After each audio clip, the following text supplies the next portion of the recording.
Samedi 5 février, Madame, Monsieur, bonsoir. Tout de suite les titres de ce journal.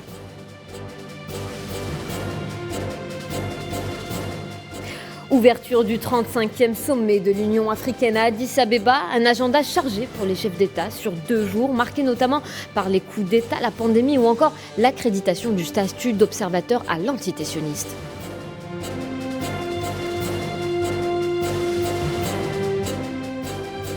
En France, la sculpture en hommage à l'émir Abdelkader à Amboise, vandalisée quelques heures avant son inauguration. Une enquête a été ouverte.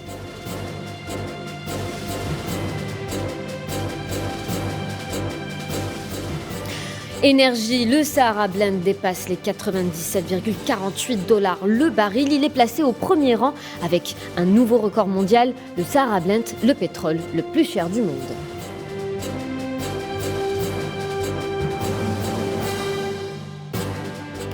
Sport, football, petite finale de la Coupe d'Afrique des Nations ce soir à 20h. Le Cameroun jouera face au Burkina Faso.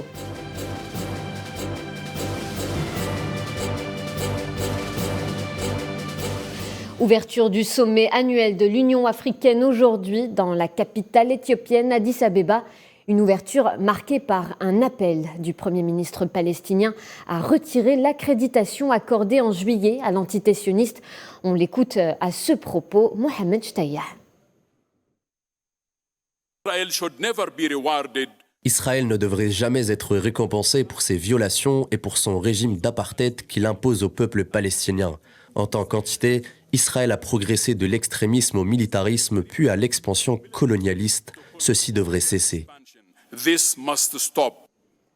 Et cette décision controversée d'accréditation du statut d'observateur à l'entité sioniste accordée par le président de la Commission de l'Union africaine, Moussa Faki Mahamat, fera l'objet de discussions demain après-midi à la clôture de ce sommet.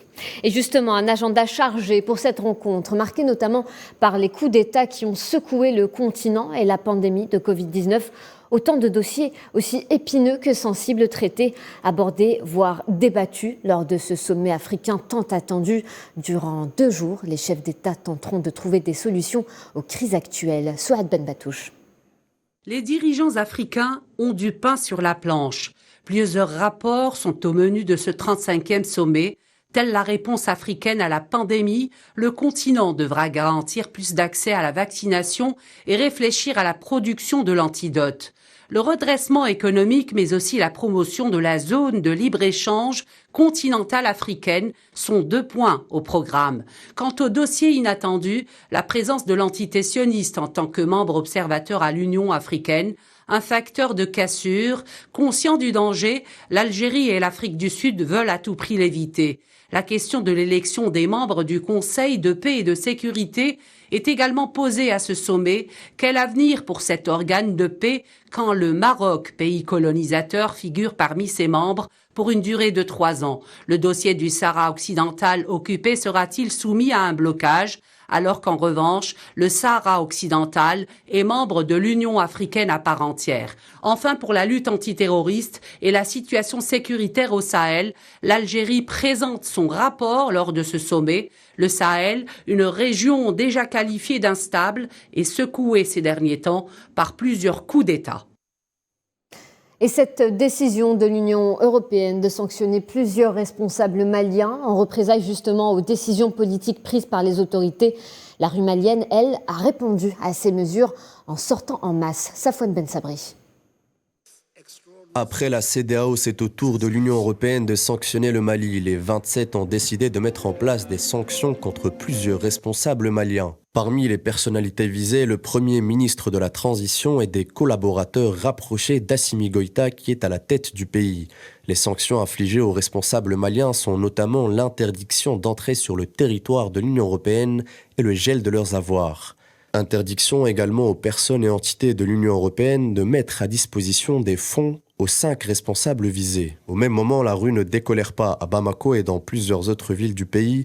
Elle a exprimé son mécontentement à l'encontre de la batterie de mesures punitives dont fait objet le Mali depuis plusieurs semaines. Adieu la France et vive la refondation de l'Afrique, Tels étaient les slogans scandés par les milliers de manifestants réunis à la Tour d'Afrique dans la capitale malienne. Le sentiment anti-français est grandissant. Cause, les Maliens estiment que l'opération Barkhane n'a pas porté les résultats promis et que la présence militaire française n'a plus de raison d'être. La tension ne cesse de monter depuis plusieurs semaines et un désaccord profond et durable semble s'installer entre Paris et Bamako. Le chef de la diplomatie américaine, Anthony Blinken, réaffirme l'engagement continu des États-Unis à soutenir les efforts de l'envoyé personnel du secrétaire général de l'ONU pour le Sahara occidental, Staffan de Mistura, à l'issue de la rencontre jeudi. De son côté, la représentante permanente des États-Unis auprès des Nations Unies, Linda Thomas-Greenfield, a fait part du soutien de son pays aux diplomates onusiens dans un post publié sur son compte Twitter. Sur la question sahraoui, l'Algérie rappelle son engagement juste pour une solution juste pour les deux parties en conflit et le droit inaliénable à l'autodétermination du peuple sahraoui. Je vous propose d'écouter à ce propos Ramtan Lamamra, le ministre des Affaires étrangères. Ce que l'on constate aujourd'hui, c'est que l'administration américaine soutient M. de Mistura, que les États-Unis sont toujours le porte-plume pour la rédaction de la résolution du Conseil de sécurité sur le Sahara occidental et que les Nations Unies disposent toujours d'une solution mutuellement acceptable pour les deux parties, assurant ou garantissant le droit à l'autodétermination du peuple du Sahara occidental. Nous venons d'en voir un extrait. À la veille de ce sommet, le ministre algérien des Affaires étrangères, Ramtan Lamamra, a accordé une interview à France 24 et RFI depuis Addis Abeba. Le ministre prône notamment des solutions africaines pour des problèmes africains. Retour sur les points forts de cette interview avec Leïla Gertal. Plusieurs dossiers brûlants de l'actualité ont été abordés, y compris les relations bilatérales algéro-françaises. Elles sont dans une phase ascendante, dira le ministre, laborieusement ascendante, a-t-il précisé. Les présidents Abdelmadjid Tebboune et Emmanuel Macron ont une excellente relation personnelle. Elle ne suffit pas pour masquer l'existence de problèmes.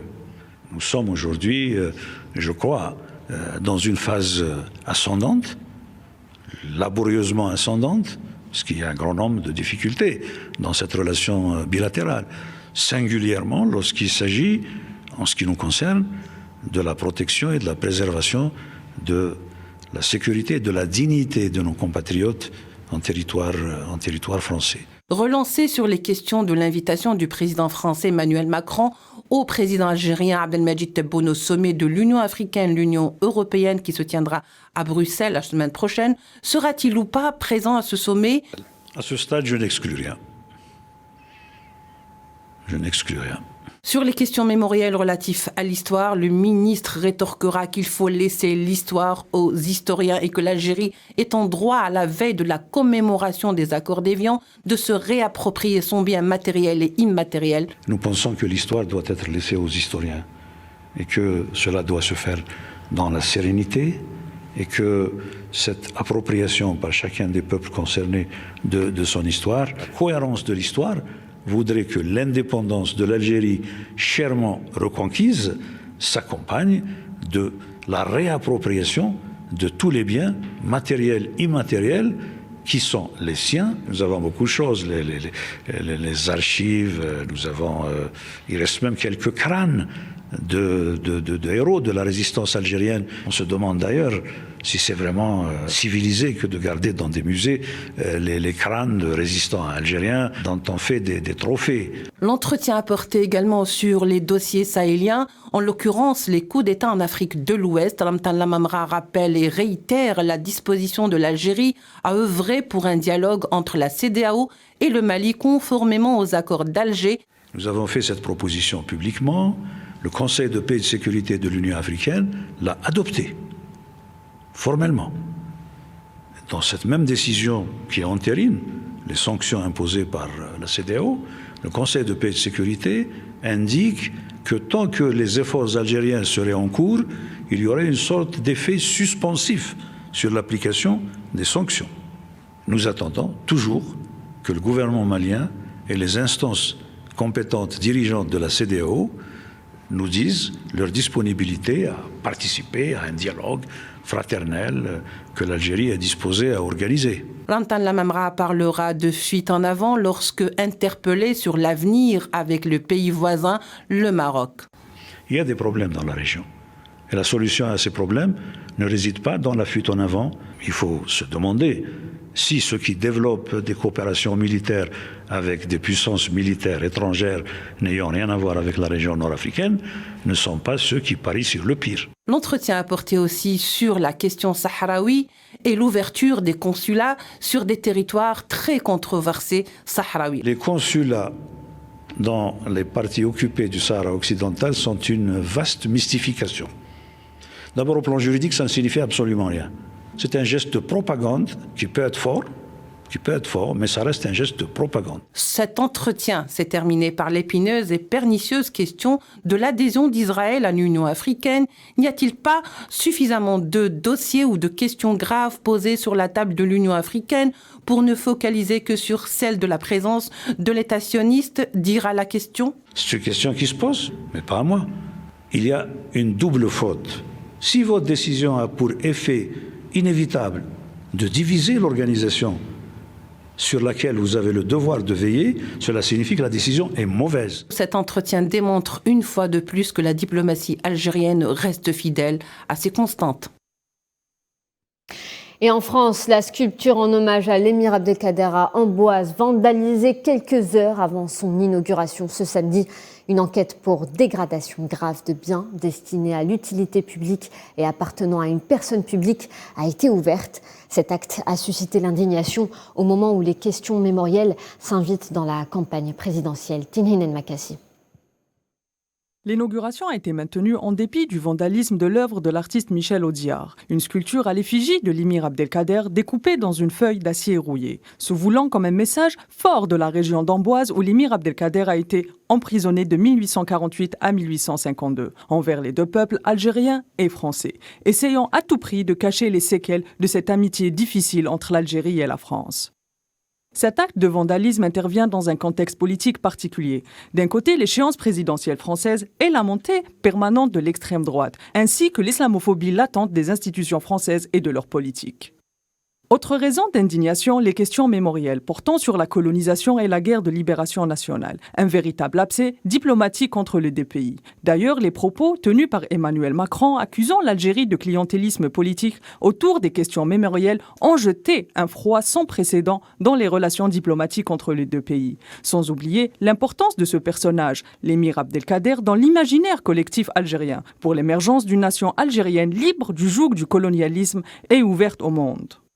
C'est d'ailleurs cette idée qui avait poussé l'historien Benjamin Stora à l'origine de cette initiative et auteur du rapport sur la réconciliation mémorielle entre l'Algérie et la France à choisir ce personnage historique pour cette inauguration, comme étant le premier pas d'un rapport apaisé avec l'histoire tumultueuse et commune des deux pays. Dans le dossier santé, les contaminations au Covid-19 continuent leur baisse en Algérie avec 792 nouveaux cas confirmés, 513 guérisons et 9 décès enregistrés ces dernières 24 heures d'après le dernier communiqué du ministère de la Santé. Et on reste sur le continent, en Afrique du Sud. Une société de biotechnologie annonce la fabrication du premier vaccin à ARN messager contre la Covid-19. Une première en Afrique. À l'aide du séquençage de Moderna, ce vaccin serait prêt pour les essais cliniques en novembre. La société African Biologics and Vaccines est basée au Cap et dirige le projet pilote soutenu par l'Organisation mondiale de la santé et l'initiative COVAX. Direction l'Europe, où la vaccination contre la Covid-19 devient obligatoire officiellement en Autriche dès aujourd'hui. L'Autriche devient alors le premier pays de l'Union européenne à imposer à ses citoyens de se faire vacciner. Les citoyens non vaccinés de plus de 18 ans encourent jusqu'à 3 600 € d'amende. Souhila Kilal. Une mesure sans précédent dans l'Union européenne. L'Autriche l'a dit, l'Autriche l'a fait. Ce samedi, L'obligation vaccinale contre le Covid-19 entre officiellement en vigueur dans ce pays d'Europe centrale. L'Autriche devient ainsi le premier pays de l'Union européenne à imposer la vaccination obligatoire à ses citoyens de plus de 18 ans, à l'exception des femmes enceintes, de ceux qui ont contracté le virus il y a moins de 180 jours et enfin de ceux qui peuvent se faire exempter pour raison médicale. Les autorités autrichiennes procéderont au contrôle à partir de la mi-mars. Les non-vaccinés risquent de fortes amendes allant de 600 à 3 600 €, mais ces dernières pourront être levées si les contrevenants obtempèrent dans les 2 semaines. La loi adoptée le 20 janvier par le Parlement a été promulguée par le président vendredi. C'est l'aboutissement d'un processus entamé en novembre dernier face à la propagation fulgurante de la pandémie. Le gouvernement autrichien a décidé d'opter pour la manière forte, malgré les critiques se démarquant ainsi de ses partenaires européens. Durant des semaines, des dizaines de milliers de personnes sont descendues dans les rues pour fustiger des mesures qualifiées de radicales et liberticides. Des critiques ont aussi émergé sur le sens de cette loi face à la moindre gravité du variant Omicron et à l'explosion du nombre de cas. Pour le ministre de la Santé Wolfgang Muckstein, la vaccination obligatoire vise à protéger contre les nouvelles vagues et à lutter contre les nouveaux variants qui pourront apparaître dans les mois à venir. Et ce triste record aux États-Unis, la barre des 900 000 décès dus à la Covid-19 a été franchie. Il y a seulement un mois et demi, le pays avait franchi le seuil des 800 000 morts avec en moyenne 2400 décès par jour. Aux États-Unis, 64% de la population est entièrement vaccinée. Et la reine du Royaume-Uni, de Grande-Bretagne et d'Irlande du Nord, ainsi que chef du Commonwealth, fêtera ses 70 ans de règne demain. Elisabeth II s'apprête à passer un cap historique que peu de rois ont réalisé jusqu'ici. 4 jours de festivités ont été annoncés dans tout le pays. Depuis son ascension à l'âge de 25 ans seulement, Elisabeth II a tissé un lien indéfectible avec son peuple. Aujourd'hui, sa popularité reste intacte auprès des Britanniques. Elisabeth II a donné aujourd'hui une réception dans sa résidence de Sandringham pour l'occasion. Série d'avalanches meurtrières en Autriche. Au moins 7 personnes ont trouvé la mort en quelques heures. Une personne a été blessée et hospitalisée. Un des incidents s'est produit dans la région du Tyrol, tout près de la frontière avec la Suisse. Les victimes sont des skieurs qui évoluaient hors piste. Les autorités locales appellent à la prudence.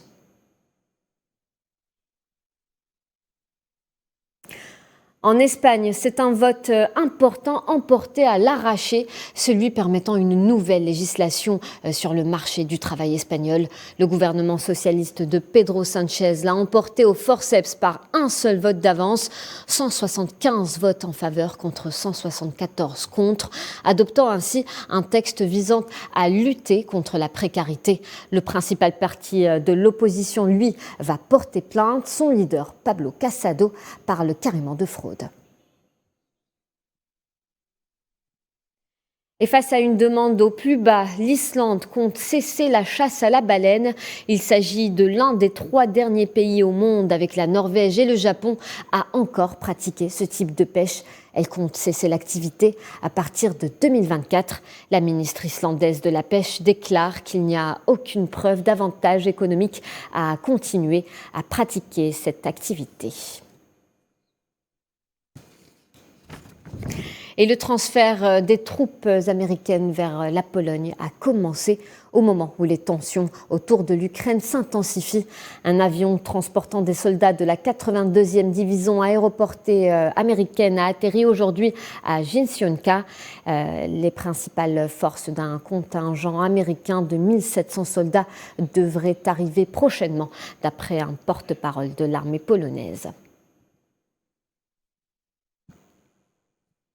Et la Turquie appelle la communauté internationale à ne pas rester silencieuse face à la Grèce qui repousse les migrants en situation irrégulière sans se soucier de leur vie.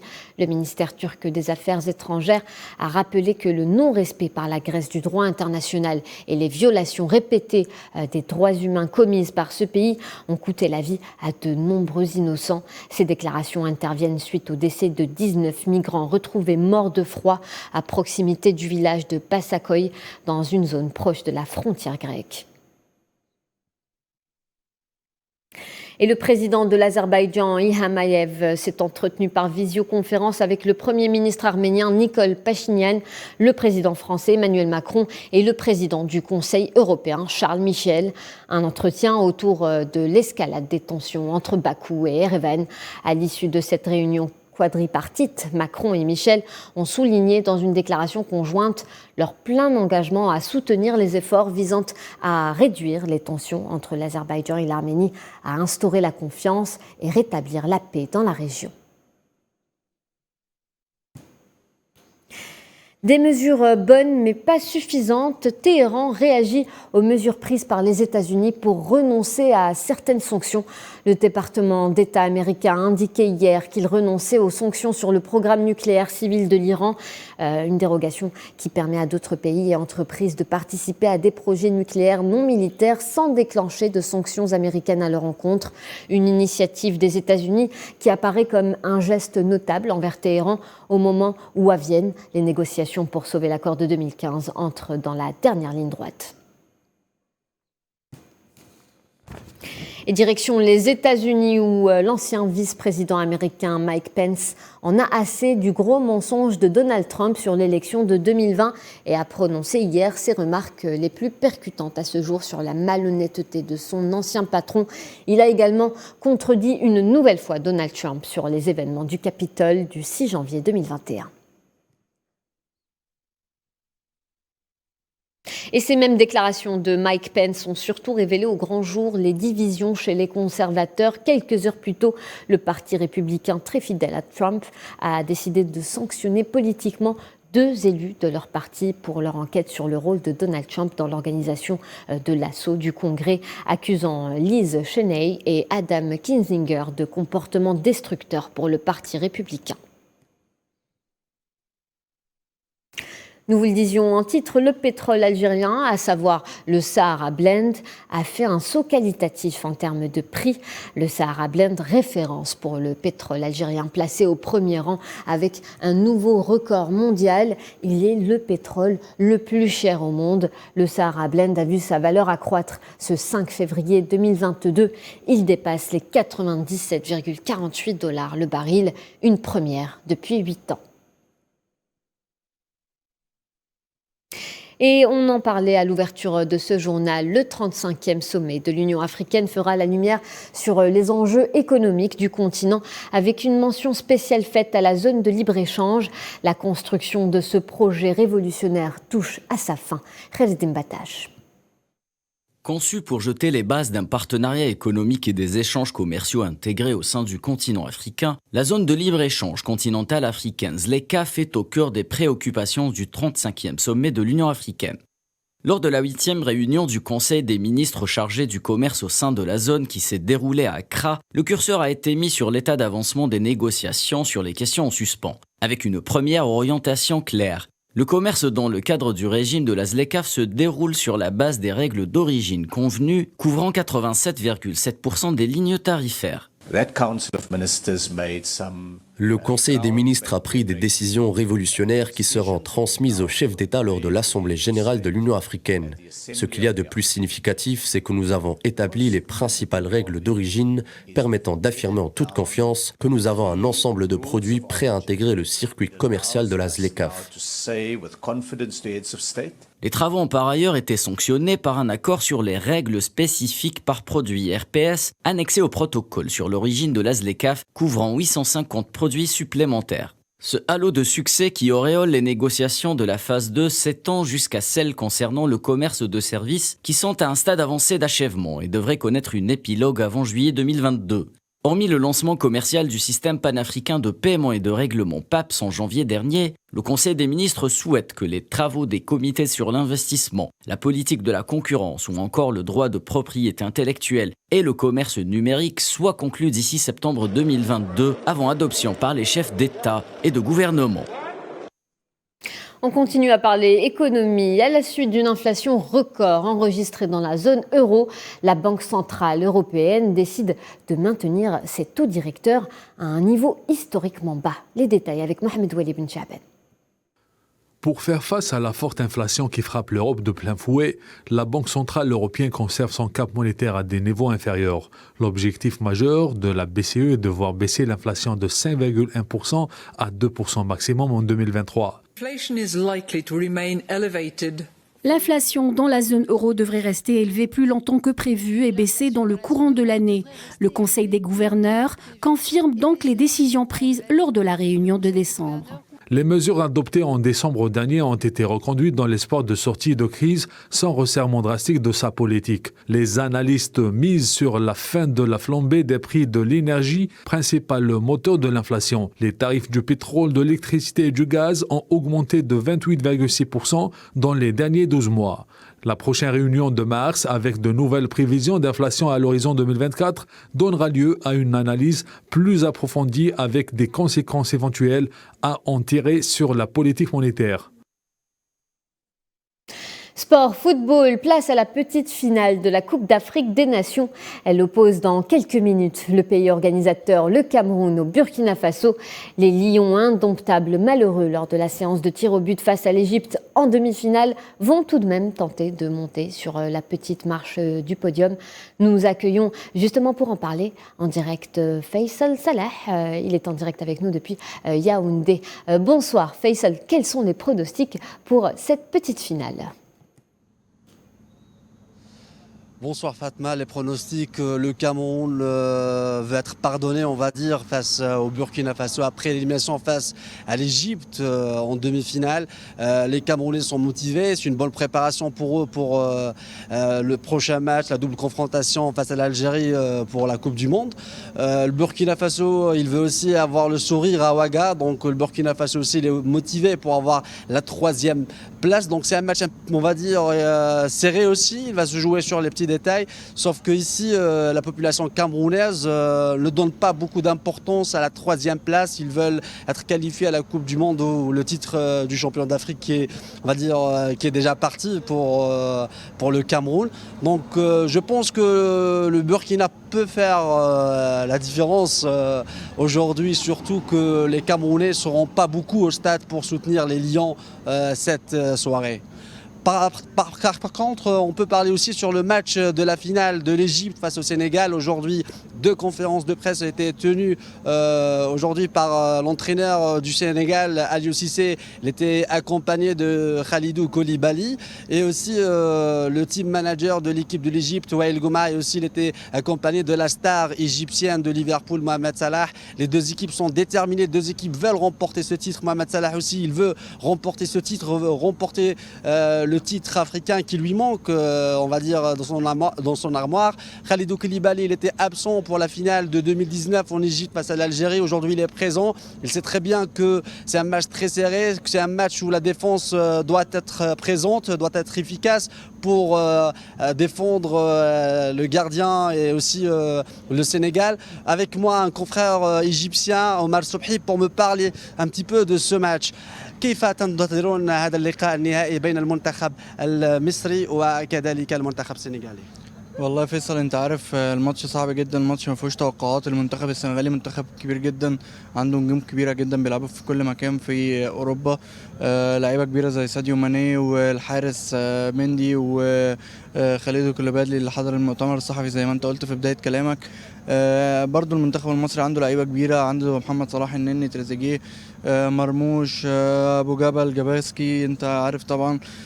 لكن المنتخب المصري عنده ارهاق نوعا ما بسبب 3 مباريات من بعد دور المجموعات، المباريات الاقصائيه كلها في اكسترا تايم وضد منتخبات كبيره جدا زي كوت ديفوار، المغرب والكاميرون صاحب الارض وصاحب الجمهور.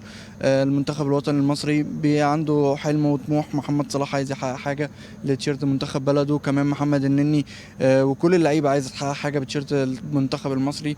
اللعيبه اللي موجوده دلوقتي يعتبر ما فيش ولا لعيب فيهم قدر يحرز بطوله مع المنتخب الوطني المصري، فدي الهدف الاكبر بالنسبه لهم والهدف الاكبر بالنسبه لنا. عندنا غيابات كتير، اتاثرنا كتير من اول البطوله. خط دفاعنا اتاثر كتير بغياب في البدايه اكرم توفيق، وبعد كده حجازي سافر عشان يعمل العمليه في المانيا. حاليا بس الموجود يسد الونش يسد ايمن اشرف او محمد عبد المنعم اللي عمل اداء هايل من اول البطوله وخد رجل المباراه مرتين. عندنا ترجم لهم شويه. اوكي.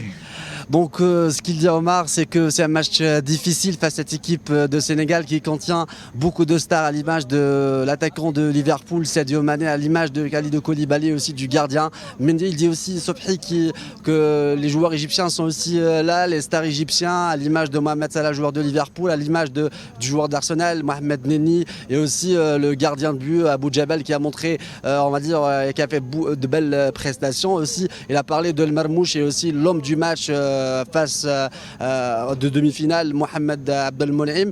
Donc il dit aussi que c'est un match très ouvert, là on ne peut pas pronostiquer, et que Mohamed Salah veut remporter ce titre avec le t-shirt de l'équipe nationale égyptienne, et que les joueurs égyptiens, la plupart des joueurs égyptiens n'ont pas remporté ce titre africain. Il faut rappeler que l'Égypte, c'est les rois de l'Afrique, les rois de l'Afrique avec 7 titres, et c'est la 10e finale pour l'Égypte. Merci Faisal Salah, nous reviendrons vers vous comme de coutume pour discuter de cette Coupe d'Afrique des Nations dans nos prochaines éditions.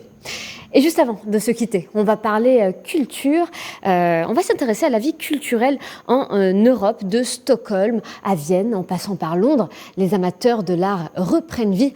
Tour d'horizon avec Amira Bédia. En Suède, la nouvelle année artistique a commencé et son coup d'envoi est donné au musée de Lillovarks. Dans son salon de printemps, plus de 200 œuvres d'art sont exposées. On y retrouve des propositions artistiques exprimant le vécu des artistes pendant la pandémie, à l'image d'une peinture d'une réunion sur Zoom ou bien une composition de néon de magasins qui ont fermé pendant la pandémie. Le salon prendra fin le mois de juin prochain. On continue notre virée au musée de Bab-el-Vedder à Vienne. Une réouverture après 1 an et demi de travaux, avec une exposition qui revient sur l'observation que Salvador Dali avait aux écrits de Sigmund Freud. Rencontre entre le maître surréaliste et l'inventeur de la psychanalyse. Ce duo est à explorer jusqu'au 29 mai de l'année en cours.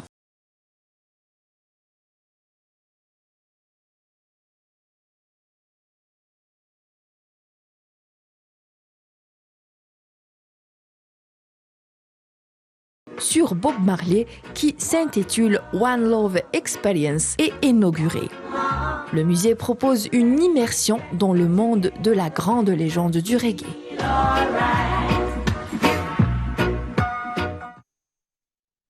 Et voilà, c'est la fin de ce journal. Merci de votre attention. Tout de suite, un point météo avec Amel Amaziane Zitouni. Retrouvez Amine Touteh pour le 13h demain. D'ici là, je vous souhaite une excellente soirée sur A24 News.